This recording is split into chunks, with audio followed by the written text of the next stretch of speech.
இன்றைக்கி நம்ம கிளாஸ் 9 ஃபிசிக்ஸில் வந்து சாப்டர் 10 ஒர்க் அண்ட் எனர்ஜி இந்த லெசன் வந்து பார்க்கலாம். நம்ம வந்து ப்ரீவியஸ் சாப்டர்ஸில் வந்து motion, causes of motion, gravitation இதெல்லாம் நம்ம வந்து பார்த்துருப்போம். ஸோ இந்த லெசன் வந்து ஒர்க் அண்ட் எனர்ஜி இது வந்து பார்க்கலாம். All living beings NEET food. இப்போ லிவிங் பீயிங்ஸை பொறுத்த வரைக்கும் ஃபுட்டு எடுத்துக்கிட்டால் தான் அவங்க வந்து எல்லா ஆக்டிவிட்டீஸுமே வந்து அவங்களால செய்ய முடியும். இந்த ஆக்டிவிட்டீஸை வந்து நம்ம என்னன்னு சொல்லுவோம்னா லைஃப் ப்ராசஸஸ் அப்படின்னு வந்து சொல்கிறாங்க. நம்ம ஒர்க் பண்ணுறதுக்கு கண்டிப்பாக வந்து எனர்ஜி தேவை. இப்போ அந்த எனர்ஜி வந்து எதுலேருந்து கிடைக்கிது அப்படின்னாக்கா உணவு மூலியமாக தான் வந்து கிடைக்கிது. இது வந்து எல்லா லிவிங் ஆர்கனிசம்ஸ்க்குமே வந்து பொருந்தும். எனர்ஜி மூலமாக தான் வந்து நம்ம வந்து எல்லா ஒர்க்குமே வந்து பண்ணுறோம். Example playing, singing, reading, writing, thinking, jumping, இந்த எல்லா எக்ஸ்டர்னல் ஆக்டிவிட்டீஸ் இது எல்லாத்துக்குமே வந்து நிறைய எனர்ஜி வந்து தேவை. அதே மாதிரி தான் அனிமல்ஸ்க்கும் அப்படி தான். அனிமல்ஸ் வந்து நடக்கிறது, ஓடுறதுக்கு, ஜம்ப் பண்ணுறதுக்கு, பேர்ட்ஸாக இருந்ததுன்னா அது பறக்கிறதுக்கு, இது எல்லாத்துக்குமே எனர்ஜி தேவை. இது வந்து ஃபுட்ல இருந்து தான் வந்து கிடைக்கிது. இது வந்து லிவிங் திங்ஸை பொறுத்த வரைக்கும் ஃபுட்ல இருந்து லிவிங் திங்ஸ்க்கு வந்து எனர்ஜி வந்து கிடைக்கிது. இப்போ ஃபார் எக்ஸாம்பிள் இப்போ மிஷின்ஸ் அது மாதிரி எடுத்துகிட்டோம். நம்ம காரு, பைக்கு இதுக்கு வந்து நம்ம வந்து பெட்ரோல் வந்து அந்த ஃபியூவலாக கொடுக்கும்போது அது வந்து எனர்ஜியாக கன்வெர்ட் பண்ணி அது வந்து ஒர்க் ஆகுது. இப்போ இந்த புக்கில் வந்து எக்ஸாம்பிள் கொடுத்துருக்காங்க பாருங்கள். Kamali is preparing for examinations. அவங்க வந்து அந்த எக்ஸாமுக்காக நிறையாவே வந்து ஹார்ட் ஒர்க் பண்ணுறாங்க, நிறைய புக்ஸ் வந்து ரெஃபர் பண்ணுறாங்க, அவங்களோட தாட்ஸ் வந்து ஆர்கனைஸ் பண்ணி அந்த எக்ஸாமுக்கு வந்து ப்ரிப்பேர் பண்ணுறாங்க, கொஷின் பேப்பரை கலெக்ட் பண்ணுறாங்க, கிளாஸஸ் எல்லாமே அட்டன் பண்ணுறாங்க, அப்புறம் டிஸ்கஸ் ப்ராப்ளம் வித் ஃப்ரெண்ட்ஸு, அதுக்கப்புறம் ஆக்டிவிட்டிஸ், இது எல்லாமே வந்து ஒர்க்கு. இப்போ இந்த ஆக்டிவிட்டீஸ்க்கு எல்லாத்துக்குமே அவங்க வந்து எனர்ஜி வந்து தேவைப்படும். ஏன்னா இது எல்லாமே இந்த ஆக்டிவிட்டீஸ்க்கு எல்லாமே வந்து எனர்ஜிங்கிறது ரொம்ப முக்கியம். ஸோ இவங்க வந்து ஹார்ட் ஒர்க் பண்ணி இதெல்லாம் அவங்க வந்து பண்ணுறாங்க. இப்போ சயின்டிஃபிக் டெஃபினிஷன் படி ஒர்க்குனா என்ன, இல்லை இது வந்து ஒர்க்கு கிடையாது அப்படிங்கிறதுக்கு வந்து நம்ம வந்து பார்க்கலாம். இப்போ ஃபார் எக்ஸாம்பிள் வந்து ஒருத்தர் வந்து இப்போ பெரிய பாறையை வந்து ஒரு ராக்கை வந்து ரொம்ப கஷ்டப்பட்டு தள்ளுறாரு அப்படின்னாக்க, ஆனால் அந்த ராக் வந்து மூவே ஆகலை, அந்த பாறை வந்து மூவே ஆகலை அப்படின்னாக்க அது வந்து ஒர்க்கு கிடையாது. ஏன்னா அவங்க போடுற அந்த எஃபர்ட்டுங்கிறது பத்தலை. நம்ம வந்து ஒரு ஃபோர்ஸ் கொடுத்து அந்த பாறையை வந்து தள்ளுறதுக்கு ட்ரை பண்ணுறோம், பட் அந்த பாறை வந்து அந்த ராக் வந்து மூவ் ஆகலை. அப்போனா அதில் வந்து அது வந்து ஒர்க்காக வந்து கன்சிடர் ஆகாது. நம்ம ஃபோர்ஸ் கொடுத்து அந்த பாறையை வந்து தள்ளுறோம், அது வந்து மூவ் ஆச்சுன்னா அப்போ தான் அது வந்து ஒர்க்காக வந்து கன்சிடர் ஆகும். ஒரு ஆப்ஜெக்ட் இருக்குது, அதுக்கு மேலே நம்ம வந்து ஒரு ஃபோர்ஸ் கொடுக்குறோம், அந்த ஆப்ஜெக்ட் வந்து ஒரு சம் டிஸ்டன்ஸ் வந்து மூவ் ஆகுது அப்படின்னா அதுதான் வந்து ஒர்க். அதாவது சயின்டிஃபிக்கல் கான்செப்ட் படி அதுதான் வந்து ஒர்க்கு. ஒர்க்கோட ஃபார்முலா என்ன? Work equal to force into displacement. இங்கே வந்து ஃபோர்ஸுங்கிறது எக்ஸ்டர்னலாக கொடுக்குற ஃபோர்ஸு, டிஸ்பிளேஸ்மெண்ட்டுங்கிறது வந்து ஆப்ஜெக்டோட மூமெண்ட்டு. இப்போ வந்து நம்ம வந்து ஃபோர்ஸை வந்து கொடுக்குறோம், பட் டிஸ்பிளேஸ்மெண்ட் ஆகலை, அப்போனா ஒர்க் வந்து 0. இப்போ ஃபோர்ஸே வந்து நம்ம கொடுக்கல, ஆனால் டிஸ்பிளேஸ்மெண்ட் வந்து ஆகுது அப்படின்னாலும் ஒர்க் வந்து 0 தான். ஃபோர்ஸோட எஸ்ஐ யூனிட் வந்து நியூட்டன், டிஸ்டன்ஸோட எஸ்ஐ யூனிட் வந்து மீட்டரு. இப்போ ஒர்க்கோட யூனிட் வந்து ஜூல் அப்படின்னு வந்து சொல்லுவாங்க.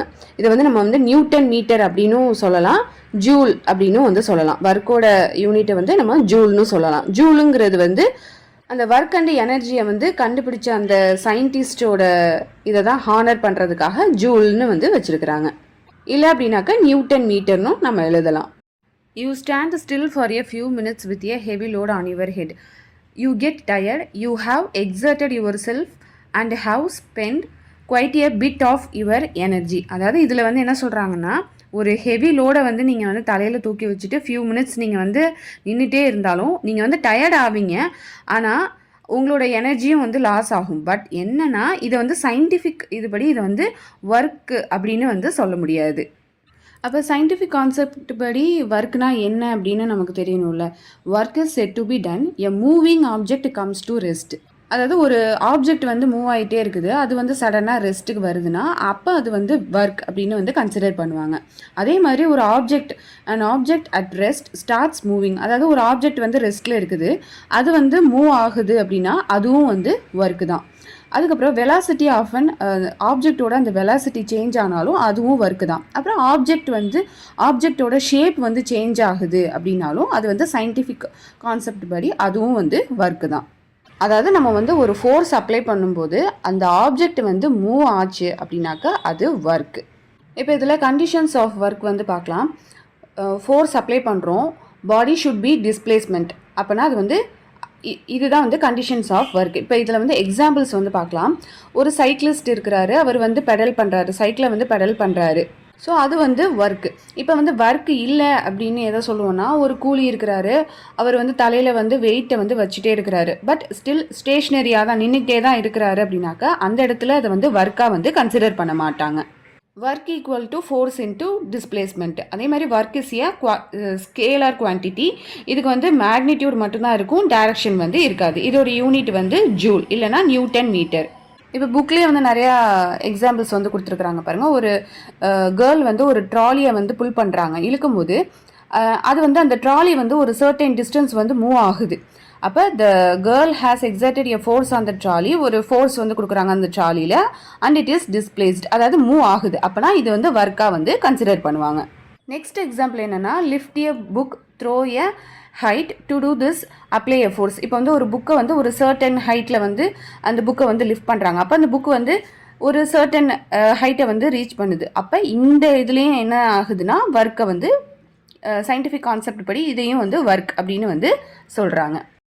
1 joule அப்படின்னா என்னென்னா, 1 joule is the amount of work done on an object when 1 Newton force applied and displaces the object by 1 meter. அதாவது ஒரு ஆப்ஜெக்ட் மேலே ஒரு நியூட்டன் வந்து ஆக்ட் ஆகுது அப்படின்னாக்கா அந்த ஆப்ஜெக்ட் வந்து 1 மீட்டர் வந்து மூவ் ஆச்சுன்னா அதுதான் வந்து 1 joule.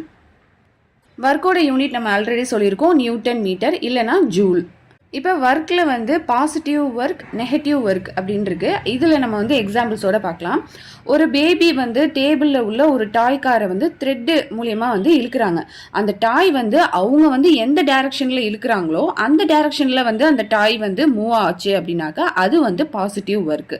அப்போ நெகட்டிவ் ஒர்க் அப்படின்னா என்னென்னா, ஒரு ஆப்ஜெக்ட் வந்து மூவ் ஆகிட்டே இருக்குது. அப்போ ஒருத்தர் வந்து அது ஃபோர்ஸ் கொடுத்து அந்த ஆப்ஜெக்டை வந்து ஸ்டாப் பண்ணுறதுக்கு ட்ரை பண்ணுறாரு அப்படின்னாக்கா அதுதான் வந்து நெகட்டிவ் ஒர்க்கு. அதான் when a force is applied against the direction of force or object is moving against the direction of the force, இதுதான் வந்து நெகட்டிவ் ஒர்க்கு. இதுக்கு வந்து நம்ம ஒர்க்குக்கு வந்து எப்படி எழுதணும்னா, work equal to minus force into displacement. இப்போ இதுக்கு ஒரு எக்ஸாம்பிள் வந்து பார்க்கலாம். ஒரு பாலை வந்து நம்ம வந்து கிக் பண்ணுறோம், அந்த பால் வந்து போயிட்டே இருக்குது, கொஞ்சம் தூரத்தில் அதுவே போய் ஸ்டாப் ஆகிடும். அப்போ அந்த பால் வந்து ஏன் ஸ்டாப் ஆகுது அப்படின்னாக்கா அந்த கிரவுண்டுக்கும் அந்த பாலுக்கும் இடையில வந்து ஒரு ஃபோர்ஸ் வந்து ஆக்ட் ஆகுது. அப்போ அது வந்து என்ன இதுனாக்கா ஃப்ரிக்ஷனல் ஃபோர்ஸு. அதனால அந்த பால் வந்து ரிமைன் என்ன ஸ்டேஷ்னரி ஆயிடுது, அதாவது ஸ்டாப் ஆயிடுது. அப்போ இங்கே வந்து என்ன நடக்குது, ஒர்க்கு தான், ஆனால் இது வந்து பாசிட்டிவ் ஒர்க்கு. இப்போ அதே பாலை நம்ம வந்து கிக் பண்ணும்போது அதுக்கு எகெயின்ஸ்டாக வந்து ஒரு இதை நம்ம இது பண்ணோம்னா அப்போ அதுதான் வந்து என்னது நெகட்டிவ் ஒர்க்கு. இந்த நெகட்டிவ் ஒர்க்குக்கு வந்து நிறைய எக்ஸாம்பிள்ஸ் இருக்குது. கார் வந்து பிரேக் போடுறோம்ல, அதுவுமே வந்து நெகட்டிவ் ஒர்க்கு தான். இப்போ ஒருத்தவங்க வந்து ஒரு பில்டிங்கில் வந்து மேலே நின்று ஒரு ஸ்டோனோ ஏதோ ஒரு ஆப்ஜெக்டை வந்து கீழே போடுறாங்க அப்படின்னாக்கா அது வந்து கீழே விழும். ஏன்னா அது கிராவிடேஷனல் ஃபோர்ஸ் அங்கே வந்து ஆக்ட் ஆகும், அது கீழே விழும். அப்போ இதை வந்து நம்ம என்னன்னு சொல்லுவோம், ஒர்க் டன்னு தான். இது வந்து பாசிட்டிவ் ஒர்க்கு. இப்போ இது நெகட்டிவ் ஒர்க் அப்படின்னாக்கா ஒருத்தவங்க வந்து நின்றுட்டே இருக்கிறாங்க, ஒரு ஆப்ஜெக்டை வந்து அப்வர்டு டைரக்ஷனில் வந்து தூக்கி போடுறாங்க. அந்த ஆப்ஜெக்ட் வந்து ஆப்வியஸாக எப்படி தான் விழும், டவுன்வர்ட் டைரக்ஷனில் வந்து விழும். அப்போ இந்த இடத்துல இது வந்து ஒர்க் டன்னு தான், பட் என்னன்னா நெகட்டிவ் ஒர்க்கு. இப்போ ஃபிசிக்ஸில் உள்ள இந்த நியூமரிக்கல்ஸ் வந்து பார்க்கலாம். Work and energy, page number 115, example 10.1. A force of 5 Newton is acting on an object. The object is displaced through 2 meter in the direction of the force. இப்போ work டன்னோட formula என்ன, force into displacement. Force into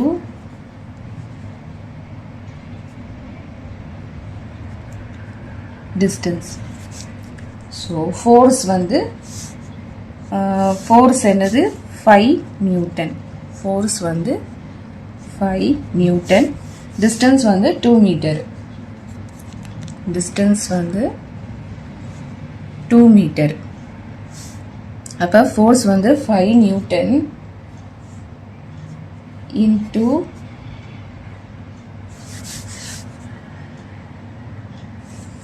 2 வந்து distance வந்து 2. அப்போ 5 into 2 10 Newton. 10 newton metre. ஏன்னா distance வந்து மீட்டருங்கிறதுனால metre. இப்போ இதை வந்து நம்ம 10 நியூட்டன் மீட்டர்னு எழுதலாம், ஆர் 10 ஜூல்ஸ் அப்படின்னும் வந்து எழுதலாம். Next example 10.2. A porter lifts a luggage of 15 kg from the ground and put it on its head 1.5 meter above the ground. Calculate the work done by him on the luggage. இப்போ ஒரு Porter வந்து luggage வந்து lift பண்ணுறாங்க. எவ்வளோ 15 KG உள்ள லக்கேஜை வந்து lift பண்ணுறாங்க கிரவுண்ட்லேருந்து. So அது வந்து 1.5 metre above the ground. Calculate the work done. So work டன்னோட ஃபார்முலா வந்து நமக்கே தெரியும், ஃபோர்ஸ் இன்டூ டிஸ்டன்ஸ். இப்போ லக்கேஜோட மாஸ் எவ்வளோ, வெயிட், அதாவது மாஸ் எவ்வளோனா 15 kg. 1.5 மீட்டர் டிஸ்டன்ஸ் வந்து 1.5 மீட்டர்.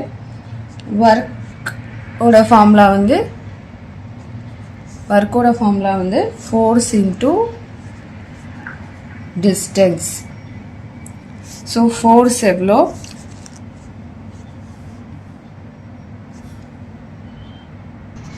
நம்ம லாஸ்ட் லெசன்லேயே என்ன படிச்சிருக்கோம், எஃப், அதாவது force equal to M into ஏன்னு படிச்சிருக்கோம். ஸோ ஏங்கிறது ஆக்ஸலரேஷன். இப்போ இந்த ஏ வந்து நம்ம எப்படி எழுதலாம், ஜி, அதாவது ஜினா அவ்வளோ ஆக்ஸலரேஷன் தான்.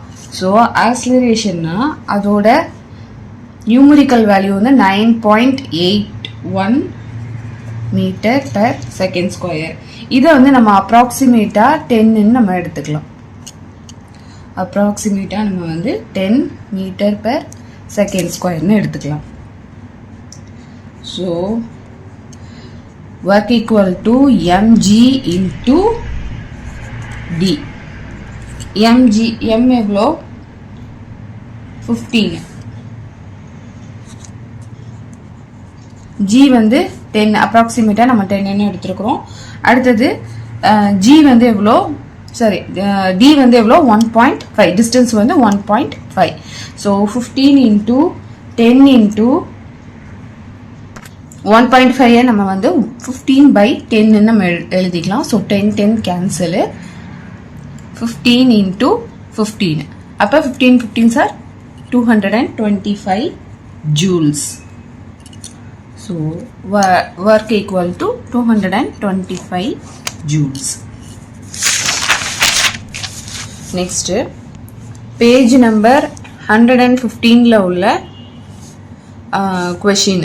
A force of 7 Newton acts on an object. The displacement is 8 meter. In the direction of force, let us take it. The force acts on the object through the displacement. What is the work done? Okay. இதில் வந்து force வந்து என்னென்னு கொடுத்துருக்குறாங்க, 7 Newton. Displacement வந்து 8 metre.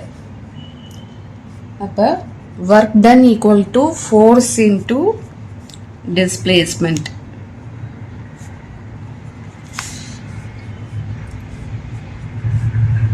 அப்போ W equal to force எவ்வளோ 7, displacement வந்து 8. 7 8 sir 56. ஃபோர்ஸோட இது வந்து நியூட்டன், டிஸ்பிளேஸ்மெண்ட் வந்து மீட்டர். ஸோ நியூட்டன் மீட்டர்னு எழுதலாம். இல்லை அப்படின்னாக்கா 56 ஜூல்ஸ் அப்படின்னு எழுதலாம். நெக்ஸ்ட்டு பேஜ் நம்பர் 116 அதில் உள்ள question, when do you say that work is done? Work is said to be done. A moving object comes to rest. அதாவது ஒரு மூவிங் ஆப்ஜெக்ட் வந்து ரெஸ்ட்டுக்கு வந்துச்சுன்னா அதை வந்து நம்ம வந்து ஒர்க் அப்படின்னு நம்ம வந்து கன்சிடர் பண்ணலாம். And object at rest starts moving. ஒரு ஆப்ஜெக்ட் வந்து ரெஸ்ட்ல இருக்குது, அது வந்து மூவ் ஆச்சு அப்படின்னாக்கா அதையும் நம்ம வந்து ஒர்க்காக வந்து கன்சிடர் பண்ணலாம். Velocity of an object changes. ஒரு ஆப்ஜெக்டோட வெலாசிட்டி சேஞ்ச் ஆனாலும் சரி, இல்லை அந்த ஆப்ஜெக்டோட ஷேப்பும் வந்து சேஞ்ச் ஆனாலும் அதை நம்ம வந்து ஒர்க் அப்படின்னு நம்ம வந்து கன்சிடர் பண்ணலாம். Next second question, right an expression for the work done.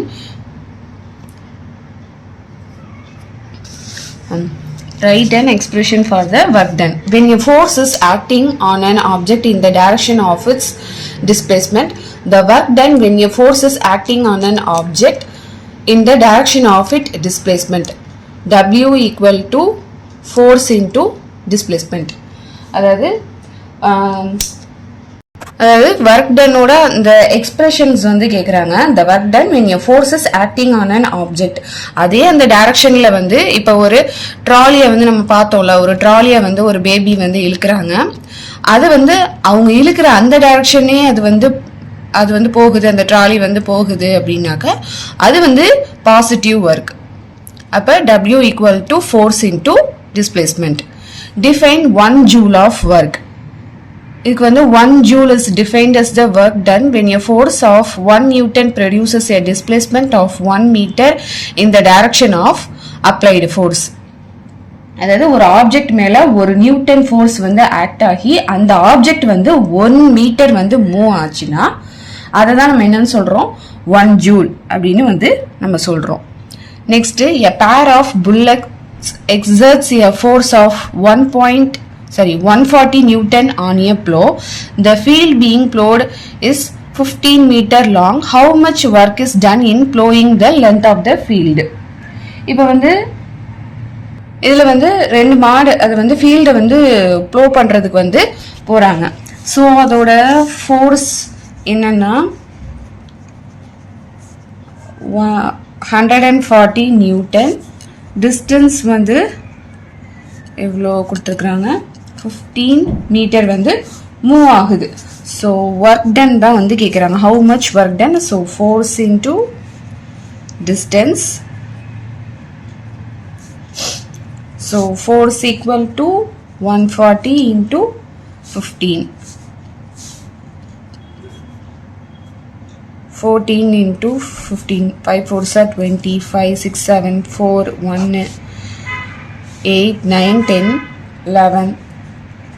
So இங்கே வந்து 140ங்கிறதுனால இன்னொரு ஒரு 0. இப்போ 2100 ஜூல்ஸ். ஓகே, இப்போ எனர்ஜினா என்னன்னு வந்து பார்க்கலாம். நம்ம வந்து ஒர்க் பண்ணுறதுக்கு நம்ம முன்னாடியே சொன்ன மாதிரி தான் கண்டிப்பாக வந்து ஃபுட்டு தேவை. அது மூலியமாக தான் நம்ம வந்து ஃபுட் மூலியமாக தான் நம்ம வந்து எனர்ஜி வந்து நம்ம வந்து கன்சியூம் பண்ணுறோம். இப்போ அதே மாதிரி ஒரு ஆட்டோமொபைல் வந்து ரன் ஆகுது அப்படின்னா அதுக்கு கண்டிப்பாக வந்து ஃபியூவல் மூலமாக வந்து அதுக்கு வந்து எனர்ஜி கொடுக்கறதுனால அது வந்து ரன் ஆகும். இப்போ டிவி, ஃபேனு, ஃப்ரிட்ஜு இதெல்லாம் வந்து ஒர்க் ஆகுதுன்னா அதுக்கு வந்து எலக்ட்ரிக்கல் எனர்ஜி வந்து கொடுக்குறோம். இதை மாதிரி எனர்ஜி வந்து நிறைய டைப்ஸில் வந்து இருக்குது. எனர்ஜி இல்லாமல் இருக்கவே முடியாது.